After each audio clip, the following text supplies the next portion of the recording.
તમને એક ગામડાની લવ સ્ટોરી કહું જો. એક ભાઈ હતા, એમને એક બેન ગમતો હતો. હવે એ બેન જોડે એક કાળી કાળી ભેંસ હતી. એટલે યાર હોય તો કેવી પડે ને કાળી કાળી ભેંસ, એમાં હું યાર તમે. તો પેલા બેન જોડે જે કાળી કાળી ભેંસ હતી, તે ભેંસનું છાણ નાખવા રોજ બેન પેલા ભાઈના ઘર જોડે આવતો. આ લોકોની પ્રેમ કહાની મસ્ત ચાલતી હતી. એક દિવસ પેલી બેનના પપ્પાને ખબર પડી ગઈ કે આ બેન આવું આવું ચાલે છે, એટલે એના પપ્પાએ તરત પેલી કાળી કાળી ભેંસ વેચી મારી. જેવી ભેંસ વેચી મારી એવી આ બેની લવ સ્ટોરીનો એન્ડ આવી ગયો.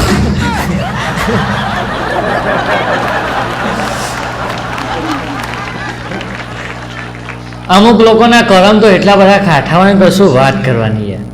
હમણાં અમારા બાજુમાં એક ભાઈ છે જેની સગાઈ થતી જ નહીં. તેને શું કર્યું, એક પીપળાનું ઝાડ હતું, તો તેના આજુબાજુ દોરી બાંધીને આવ્યું, ભગવાન મને સારી સંસ્કારી ઘરવાળી આપજો. બીજા જ દાડે તમે જો ને તો પેલા મ્યુનિસિપલ વાળાએ પેપરો જ કાપી નાખ્યો. શું કરે બિચારો, આના કહેવાય કરમની કઠણાઈ.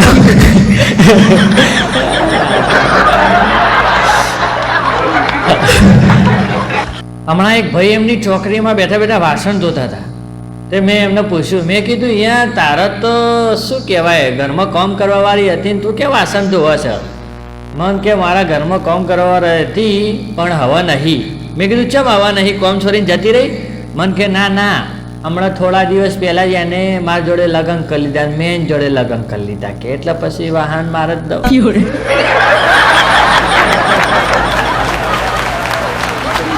નોકરાણી આથી લગ્ન કર્યા, બોલો વાહન ધોરાવા નોકરાણી બિહાર દીધા પેલા ભાઈને. ચલો ઓન ડ્યુટી ઓન ડ્યુટી. આટલા દાડા કે મેં તમને ધોઈ આપ્યા ને હવે તમે મને ધોઈ આપો કે.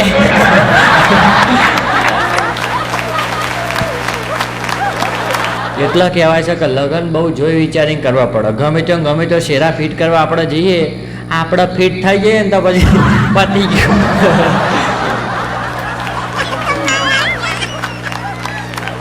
હમણાં અમારા રમેશભાઈ ડૉક્ટર સાહેબ જોડી ગયા, એટલે ડૉક્ટર સાહેબે રમેશભાઈને કીધું કે રમેશભાઈ તમે લોન ઉપર ચાલવાનું રાખો, તમારે તેજ આવશે. રમેશભાઈ કે સાહેબ મારું આખું ઘર લોન ઉપર ચાલે છે. બોલો તેજ આવવું તો તોય જો સાહેબ ઘરમાં ભેજ આવવા માંડ્યો છે, પણ મારા જીવનમાં તેજ નહીં આવતો તોય.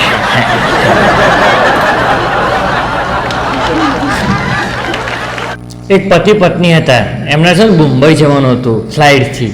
તે બે જણા એરપોર્ટ ઉપર જવા નીકળ્યા. તેમની બહાર એક રિક્ષા આવીને ત્યાં બેને રિક્ષા ઊભી રાખી કે ભાઈ અમારે કે એરપોર્ટ ઉપર જવું છે, બરાબર, તમે કેટલા રૂપિયા લેશો, કેટલું ભાડું લેશો? મારે જવું છે કે એરપોર્ટ ઉપર. એટલે પેલો રિક્ષાવાળો ભાઈ કે બેન 250 રૂપિયા લઈશ. એટલે પેલી બેન કે મારા ઘરવાળા જોડે આવો તોય તમે 250 લો. પેલો રિક્ષાવાળો કે હાઉ તમારા ઘરવાળા તમારા જોડે આવશે તોય 250 લઈશ. એટલે પેલી તરત એના ઘરવાળાનું કે જોયું તમારી ઓય વેલ્યુ નહીં રિક્ષાવાળા જોડે, મારી એકલીના 250 તમે જોડે આવો તોય 250. તમે તો કે વગર મફતના માથે પડ્યા છો કે.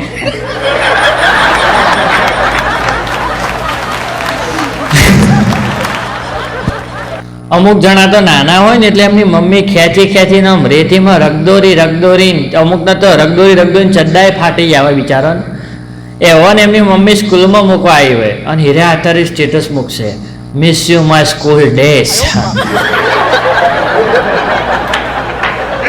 એટલે મારા બેટા તમે શાળામાં જતા હતા, જેટલી બહેનોના બક્કલ તમે તોડી નાખી. અમુક છોકરો તો એટલો ખતરનાક આવે શાળામાં જાય, છૂટો બહેનોને ડસ્ટર મારવો. હમણાં દવાખાને ગયો ને તો ડૉક્ટર સાહેબ મને શું કહે ખબર છે કે તમે ફળો અને શાકભાજી ખાવાનું રાખો. તમે ફળો અને શાકભાજી ખાવાનું રાખો તો કે તમારે દવા ખાવાની જરૂર નહીં પડે. મેં મનમાં કીધું ડૉક્ટર સાહેબને શું કહેવું, અત્યારે ફળો અને શાકભાજી દવા ખાઈને આવે છે.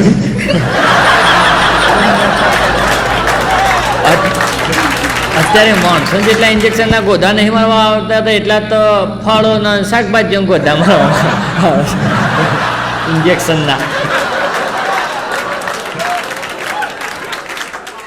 બરોબર છે જય હો